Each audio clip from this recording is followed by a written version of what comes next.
Let's talk about something we see more and more often in our churches today, but we choose to ignore.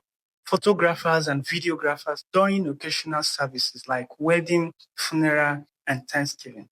Media coverage is not the problem. In fact, I encourage it for so many reasons. The problem is movement without guidance. During worship, there are sacred boundaries. There are places you cannot stand. There are places you must not enter. There are moments when movement should stop completely. In Anglican worship, the chancel and sanctuary are not casual spaces. They are set apart for the conduct of the liturgy. That means photographers and videographers should not enter the chancel or even come in between the choir pews. They should not walk through the aisle during prayers and should never move around while sacred actions like sermon and other activities are taking place, except during Thanksgiving. Now, the big question is, whose responsibility is it to instruct them? The answer is simple. It is the responsibility of the church wardens, working with the Virgin and under the direction of the priest. Before the service begins, the warden should clearly brief every media person in that service where to stand, when to move, or when they may move, and where movement is not permitted.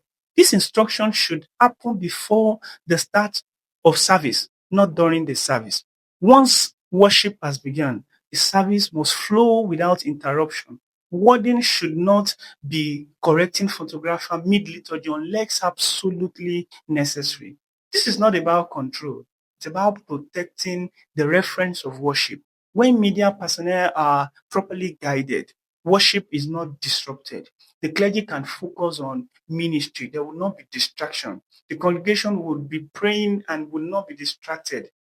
Good order is not unkindness. It is part of worship itself. So yes, the church must enlighten the media people, and yes, the responsibility lies primarily with the wording before the first hymn is sung. I hope your media team would also pay attention to this, and also once there's any occasional service, instruct your wording to do the needful so that during sermon, unnecessary movements would not take place. And that is not even the time you should be going out to take pictures. Thank you for listening, and I'll be glad to bring you on the next one. God bless you.